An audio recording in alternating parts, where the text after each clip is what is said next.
What's up YouTube, j'espère que vous allez bien. Je vais vous expliquer enfin aujourd'hui comment j'ai filmé le concert historique de l'artiste Fally Ipupa dans la plus grande salle d'Europe, U Arena, Paris La Défense. Je continue encore à recevoir des messages sur Instagram aujourd'hui, en 2025, on me demande avec quelle caméra j'ai filmé, la façon dont je fais mes montages, comment je m'organise pour un tel événement.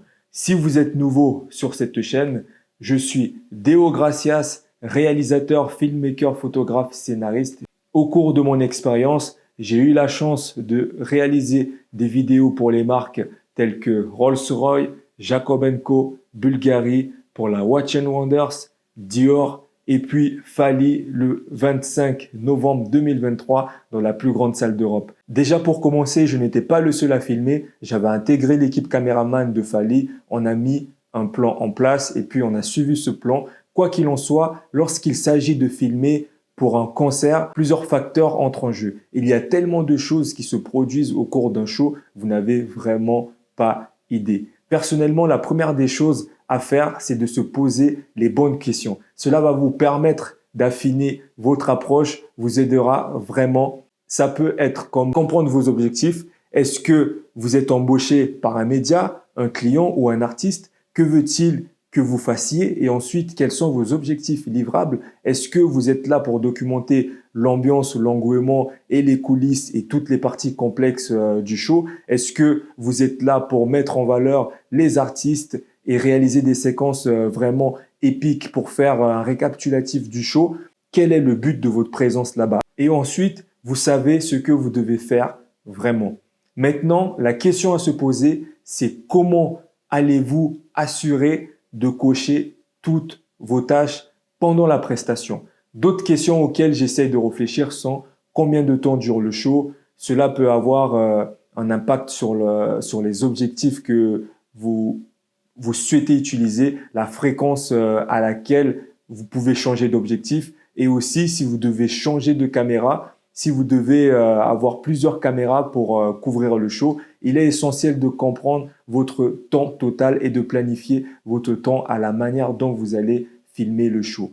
Vous devez prendre des infos auprès de la régie pour savoir s'il y a des gags ou des accessoires qui seront sur scène. Avec Fally, il y a souvent des groupes de danseurs et de danseuses et puis d'artistes qui l'accompagnent. Donc, il y a énormément déjà de monde sur scène et savoir aussi qu'il y a des pyrotechniques, des lasers, de la sirop, des feux d'artifice. Fally est un artiste qui fait vraiment un show. Ce n'est pas juste un concert comme ça, c'est un show à l'américaine. Il y a du feu vraiment qui sort de la scène.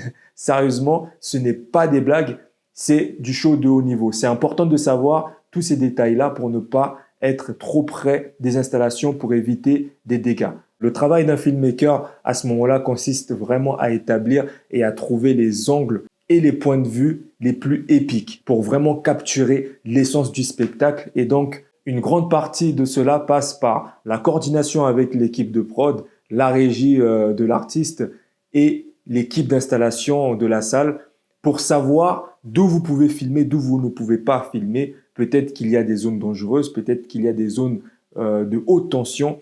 Il y a des choses auxquelles vous devez faire attention pour ne pas marcher sur les autres et empêcher les autres équipes de faire leur travail en toute sécurité, tout en assurant votre propre sécurité. Assurez-vous d'avoir repéré et examiné tous les espaces et les lieux que vous pouvez capturer bien avant le début du spectacle afin que lorsque le moment viendra, vous ne soyez pas déconnecté et que vous n'essayez pas à la dernière minute de comprendre quel ascenseur dois-je prendre ou quel escalier dois-je prendre pour monter jusqu'à quel niveau ou comment passer de cette zone à cette zone, comment puis-je même aller dans la foule, par où passer, etc.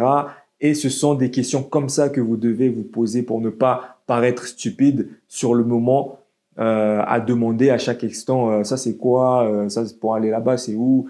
Dans ce genre de show, il faut être super autonome parce que si vous restez bloqué dans une pièce et la porte qui s'ouvre que de l'autre côté et que par exemple l'artiste monte sur scène dans 5 minutes, vous serez là à toquer jusqu'à ce que au grand des hasards, quelqu'un vienne vous ouvrir la porte et ça arrive souvent.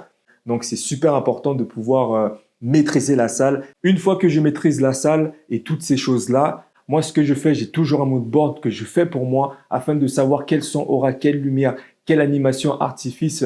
Et je note aussi quels sont de Fally du moment que le public aime. Par exemple, le son Mayday, je sais que le public congolais et international attend ça. Il y aura beaucoup d'émotions et je sais qu'à tel moment du son, je vais plus captiver les émotions fortes en plan serré pour mieux transmettre cette force à travers la vidéo, montrer de l'émotion et faire vivre cette énergie à travers la vidéo comme si vous étiez là. C'est super important pour ce type de show. Ce concert a pas mal été raccourci en termes de son. Pas mal de sons ont été annulés à cause du retard et ça aussi, c'est super important de prendre en compte.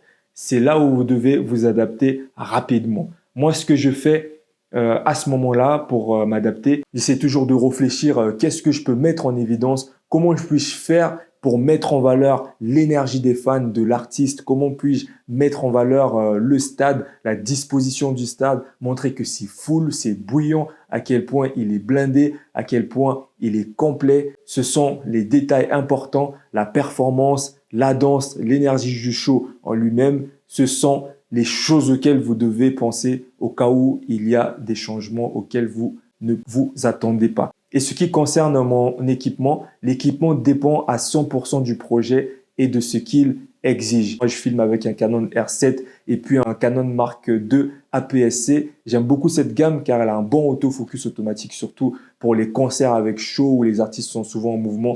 Donc, il est primordial.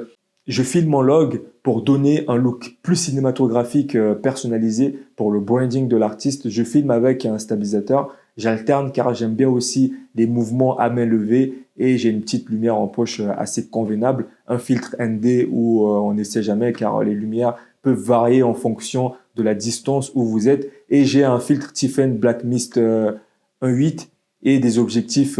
J'ai un 18 mm, un 50 mm, un 24-105. Et concernant les réglages, je filme en 4K en log et en 24 images par seconde. Pour les ralentis, je filme à 60.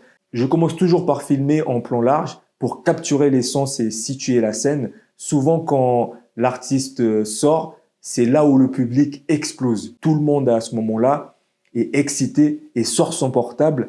Et là, rien de tel qu'un plan large pour capturer tout le stade éclairé, rempli de lumière. En général, je suis mon plan, mais je reste actif dans le moment présent. Je vis ce qui se passe. Des fois, il y a des actions très spontanées qui se passent. Tu dois être prêt. Inutile de garder la tête que sur la caméra. Tu dois avoir aussi un regard sur le moment autour, tout en suivant ton plan. Tu regardes autour et tu peux apercevoir des choses, des actions, des surprises de la foule ou d'autres artistes. Et puis, il faut filmer à fond, vraiment, vraiment, car souvent la prise dont l'artiste aura besoin, tu ne l'as pas. Donc, il faut filmer, filmer pour atteindre l'objectif de ta mission. Pour les montages, nous avons fait des montages chacun de notre côté avec les rushs que nous avons filmés et nous nous sommes envoyés aussi les rushs. Nous avons envoyé les vidéos à l'équipe de l'artiste. Voilà à peu près ce qui s'est passé. Et puis, je pense avoir répondu à toutes vos questions. Merci d'avoir regardé cette vidéo. Et si vous avez aimé, n'hésitez pas à liker et à vous abonner et à partager. À plus.